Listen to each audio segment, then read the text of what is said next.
커피를 마시면 피부가 나빠질까?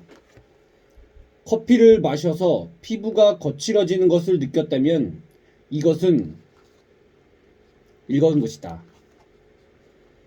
몸에 점이 생기는 까닭은 무엇일까? 일반적으로 사람의 몸에는 평균 14개의 점이나 있다. 아직 점이 생기는 원인과 점이 생기는 것을 방지하는 방법에 대해서는 정확히 밝혀진 것이 없다.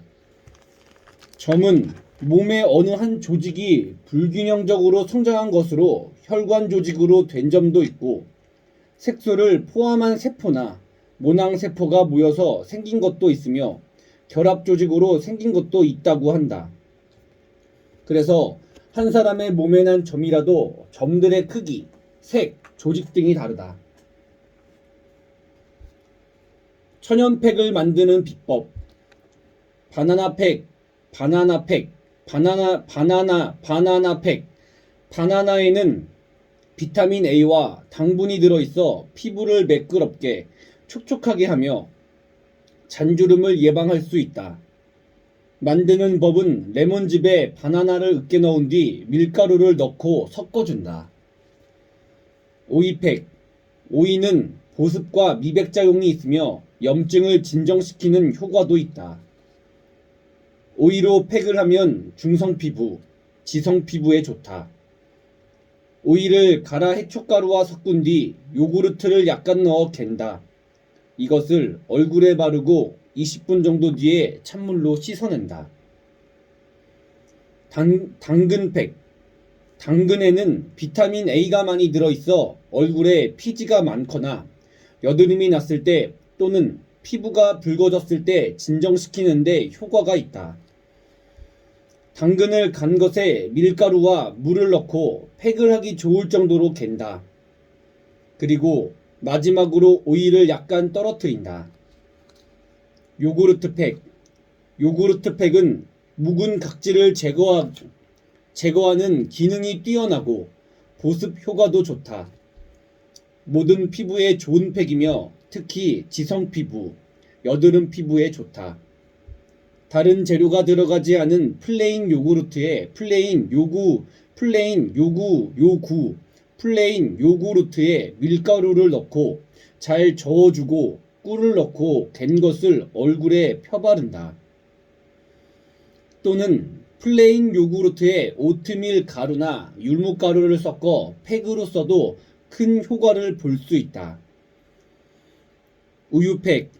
우유팩은 모든 피부에 좋은데 피부를 진정시키고 깨끗하고 촉촉하게 만들어주는 효과가 크다.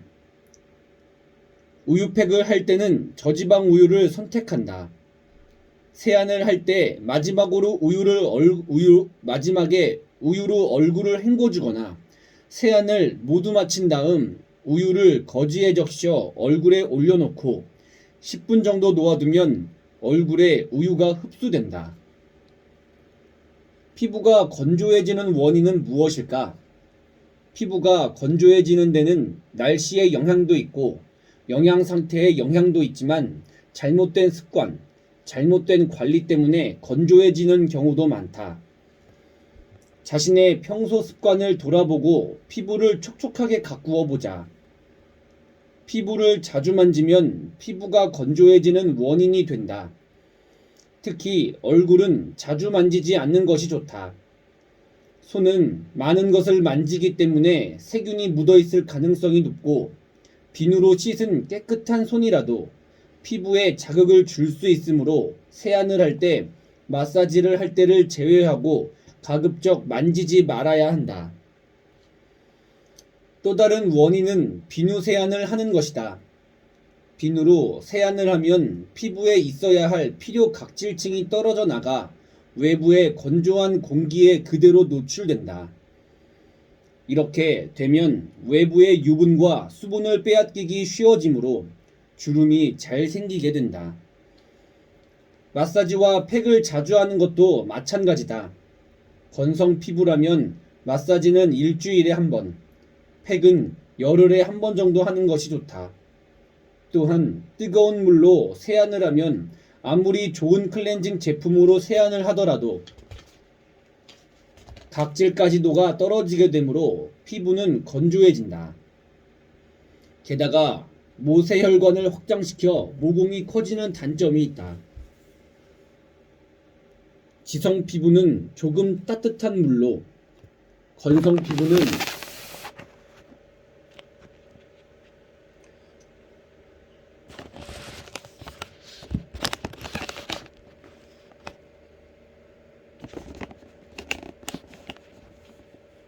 건성 피부는 조금 따뜻한 물로, 건성 피부와 중성 피부는 미지근한 물로, 얼굴이 붉은 사람은 차가운 물로,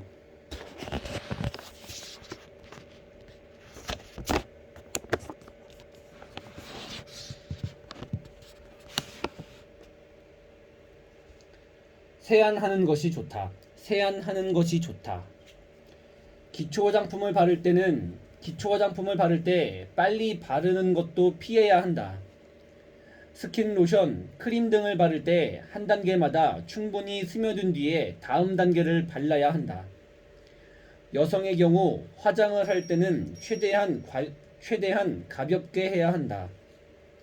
화장품을 많이 바르면 바를수록 피부에 숨구멍이 막히고 피부 트러블의 원인이 된다. 피부에 맞는 화장품을 고르는 것도 매우 중요한데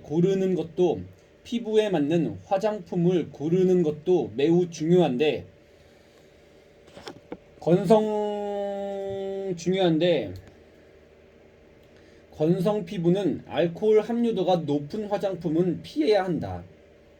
피지와 유분이 손실되어 더욱 건조해지기 때문이다. 지성 피부도 유분기가 많은 화장품은 피하고 알코올 함유도가 높은 제품보다는 수분이 높은 보습 제품을 쓰는 것이 좋다.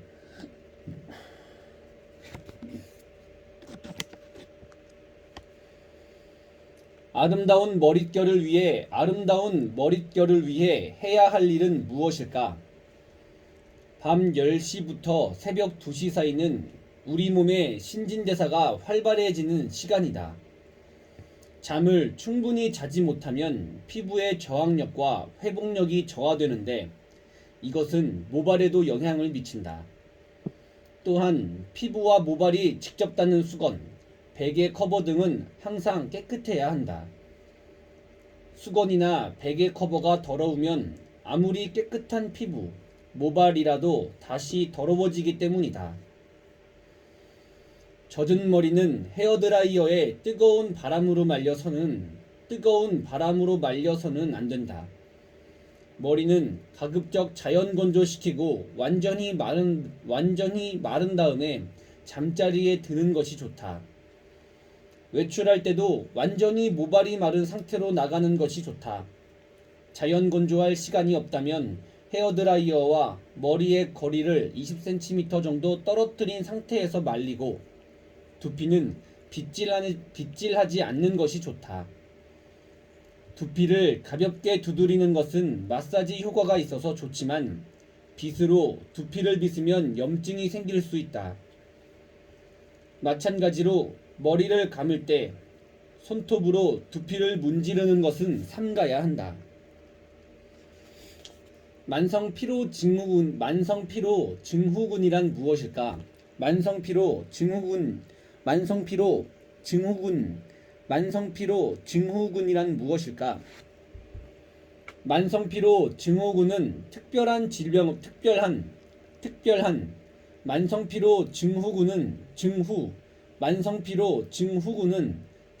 질병 없이 무력감을 느끼는 것을 말한다. 휴식을 취해도 피로가 풀리지 않는 상태가 6개월 이상 지속되는 경우 만성피로 증후군을 의심해 볼 수 있다. 미 질병통제센터는 1988년 만성피로 증후군으로 정식 질환으로 인정했으며 현대인이 각종 공해에 장기간 노출된 생활을 하면서 몸에 오염물질이 누적되어 뇌와 척수에 염증이 일어난 것으로 보고 있다. 또한 스트레스와 바이러스 감염이 면역 체계에 이상을 가져오기 때문에 만성 피로 증후군을 앓게 된다고 알려져 있다. 면역 체계에 이상이 생기면 몸은 저항력을 잃고 호르몬, 소화액, 신경 전달 물질 생산 등의 불균형을 일으킨다. 심하면 인후통, 임파선 통증, 근육통, 신경계 이상이 생기며 전신쇠약, 우울증, 수면장애, 기억력 감퇴, 저혈압 등에 시달리게 된다. 병원에 가서 검사를 해보아도 특별한 질병이 발견되지 않고 몸살 같은 증상이 나타나 조금만 움직여도 쉽게 피로해지기 때문에 만성피로 증후군을 겪는 사람들은 매우 큰 고통을 받고 있다.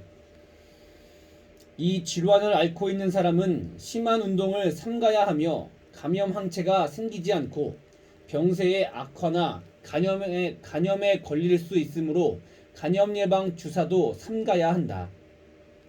또한 과민 반응을 보일 수 있는 약은 정상인의 2분의 1 정도만 복용해야 한다.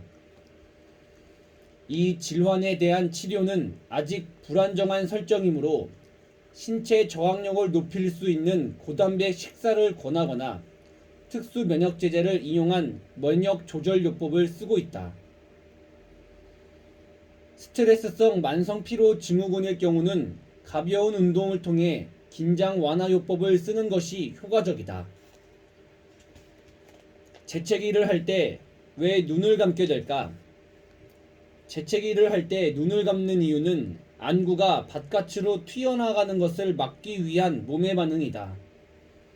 사람의 눈, 코, 입은 하나의 통로로 연결되어 있기 때문에 재채기를 할 때 눈을 감지 않으면 눈알이 바깥으로 튀어나갈 수 있다.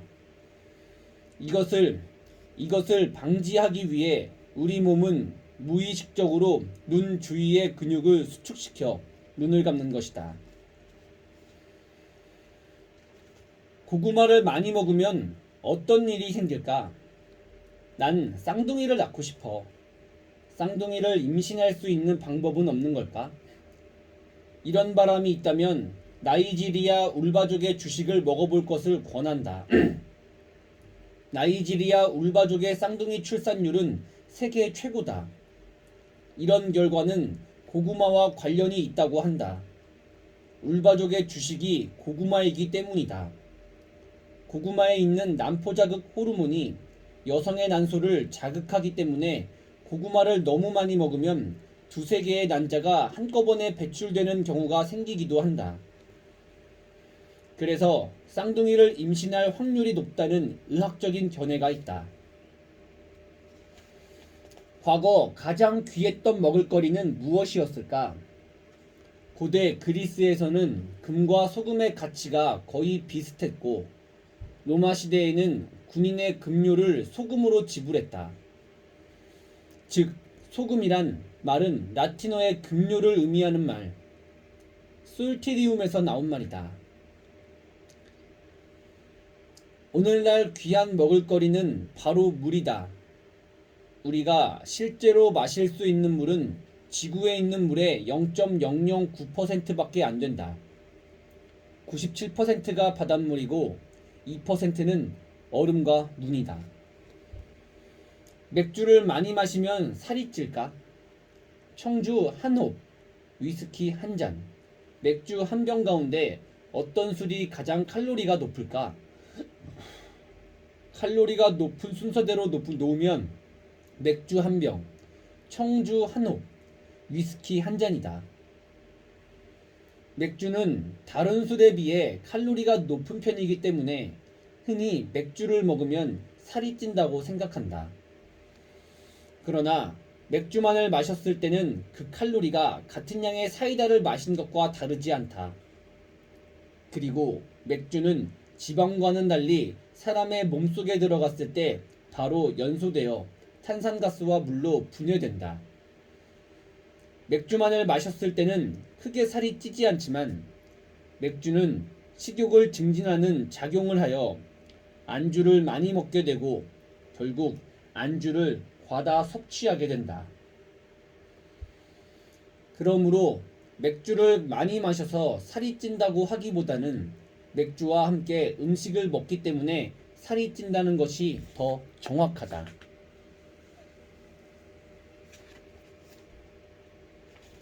스포츠 음료는 정말 효과가 있을까? 정말 효과가 있을까? 정말 효과가 있을까? 스포츠를 즐기고 난 뒤에 먹는 스포츠 음료는 정말 효과가 있는 것일까?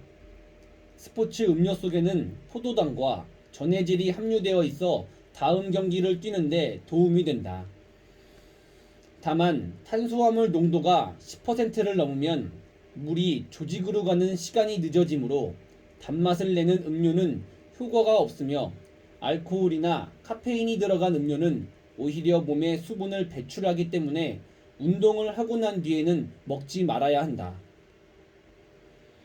그러나 오랫동안 혹은 격렬하게 운동을 30분 이상 한 것이 아니라면 물을 마시는 것만으로도 몸에 필요한 수분을 충분히 보충할 수 있고 운동을 하면서 땀과 함께 손실된 전해질과 나트륨 역시 한 끼 식사를 통해서 보충할 수 있다. 땀과 함께 배출된 칼륨은 바나나, 오렌지 등의 과일을 통해 보충할 수 있다. 쌀뜨물로 할 수 있는 것에는 어떤 것들이 있을까? 쌀을 씻을 때 생기는 쌀뜨물 속에는 비타민 B1, B2, 지질, 전분질 등 좋은 영양분이 많이 있다. 쌀뜨물을 된장국이나 찌개를 끓일 때 사용하면 맛도 좋고 영양도 좋은 음식을 만들 수 있다. 우엉, 죽순, 무를 삶을 때 쌀뜨물을 쓰면 쌀뜨물 속의 전분질이 표면을 감싸주기 때문에 산화를 방지할 수 있고 떫은 맛도 감소시킬 수 있다. 이 밖에도 화분에 쌀뜨물을 물 대신 주면 식물에 영향을 줄 수 있고 더러운 유리창에 뿌려두었다가 하루가 지난 다음에 닦아내면 깨끗해진다. 생선 비린내를 없애는 방법은 무엇일까? 오래될수록 생선은 비린내를 많이 풍기는데 생선의 신선도가 떨어지면서 암모니아와 유사한 계열인 트리메틸아민이라는 물질이 생겨나기 때문이다. 이 생선 비린내를 없애는 방법은 무엇일까? 단백질은 냄새를 흡수하는 성질을 갖고 있으므로 생선을 된장이나 우유에 담가 놓으면 비린내를 없앨 수 있다. 생선을 요리할 때 생강이나 파를 넣는 것도 도움이 되며 식초나 레몬즙을 바르는 것도 큰 도움이 된다. 소금을 뿌려 두면 냄새가 나는 물질이 빠져나가며 생선을 포도주나 청주에 적시면 냄새나는 성분을 굳힐 수 있다. 냄새나는 성분을 굳힐 수 있다.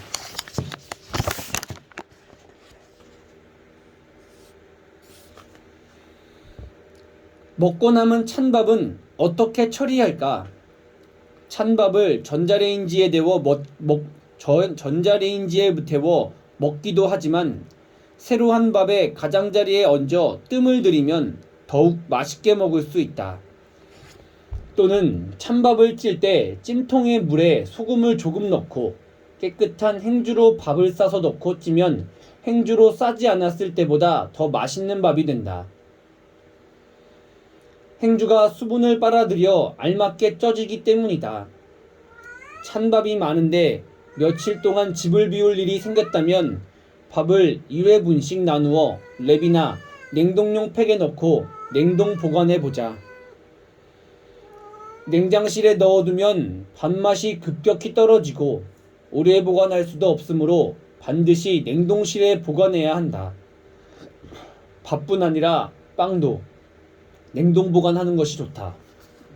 밥뿐 아니라 빵도 냉동 보관하는 것이 좋다. 냉동 보관하는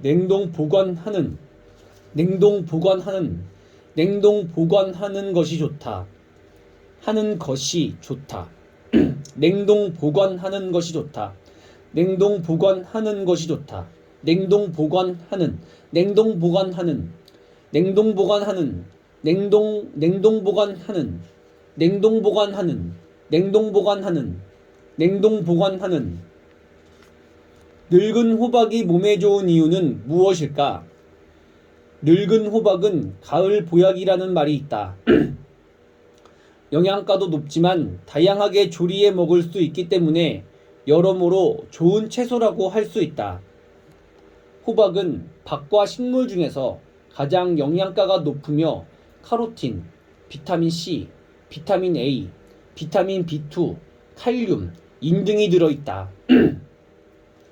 늙은 호박은 그 가운데서도 더욱 빛을 발하는 식물이다. 봉짓날 호박을 삶아 먹으면 1년 내내 건강하다고 하여 팥죽 대신 호박을 먹기도 했으며 호박 속의 칼륨은 체내 이뇨작용을 활발하게 하므로 아기를 낳은 여자가 붓기를 뺄 때 호박을 먹으면 좋다. 또한 호박의 당분은 소화 흡수가 빠르기 때문에 위장이 약한 사람이나 당뇨 환자에게 좋다.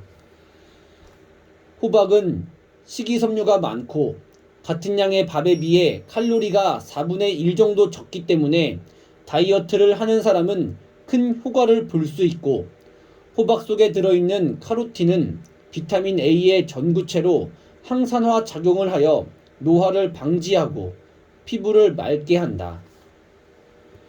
늙은 호박씨는 지방과 단백질이 많이 들어있으며 머리를 좋게 하는 레시틴, 필수 아미노산도 많이 들어있다. 기침이 심할 때 호박씨를 구워서 꿀과 섞어 먹으면 좋다. 호박을 길게 깎아 가을볕에 말린 호박 고지는 시루떡 혹은 호박전을 해먹을 수 있으며 울릉도에서는 황해도에서는 김치를 담가 먹었다. 울릉도에서는 호박엿을, 황해도에서는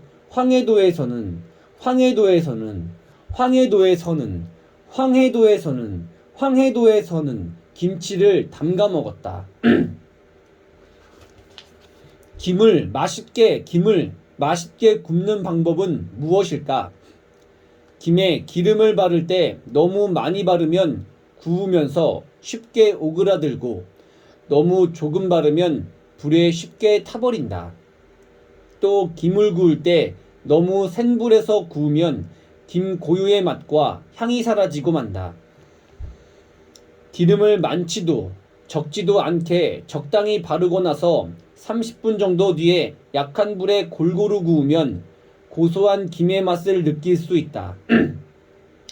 한 장씩 구울 때는 김의 거친 면만 굽고 2장을 함께 구울 때는 매끈한 면을 가운데로 오게 하여 거친 면만 구워주면 김 고유의 향이 날아가지 않는다. 양배추를 신선하게 보관하는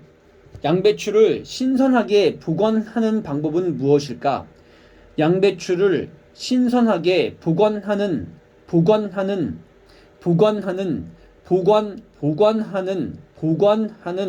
양배추를 신선하게 보관하는 방법은 무엇일까? 양배추는 한 끼 반찬을 만들어 먹기에는 크기가 큰 편이기 때문에 보통 음식을 하고 나면 남게 된다. 절단된 양배추를 그대로 보관하면 갈색으로 변하면서 무르거나 마르기 때문에 잘 보관해야 한다. 남은 양배추를 나중에도 신선하게 먹으려면 아랫부분은 칼로 도려내고 그 속에 물에 적신 키친타올을 넣고 랩이나 비닐팩에 싸서 냉장실에 보관하는 것이 좋다. 이렇게 보관하면 일주일가량 비교적 신선하게 보관할 수 있다. 이런 방법이 번거롭다면 양배추의 바깥에 붙어있는 잎을 떼서 양배추를 전체적으로 잘 감싸서 보관하면 수분이 마르는 것을 줄일 수 있고 색깔이 변하는 것도 막을 수 있다. 그 위를 신문지로 한 겹 더 싸서 냉장실에 보관해도 비슷한 효과를 볼 수 있다. 양배추는 겉모양만 보고 신선도를 측정하기 어려우므로 양배추를 반으로 자른 단면이 하얗고 녹색잎이 선명하며 손으로 들었을 때 묵직한 것을 고르면 신선한 양배추를 골랐다고 할 수 있다. 고르면 신선한 양배추를 골랐다고 할 수 있다. 양배추 잎은 여러 가지 방법으로 조리해서 먹지만 줄기는 그냥 버리는 경우가 많다.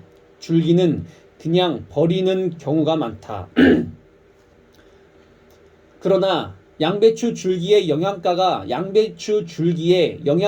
더 많으므로 버리지 말고 주스를 만들어 먹는 것이 현명하다. 음식을 만들고 남은 당근이나 사과와 같은 과일과 함께 믹서에 갈면 영양가도 높고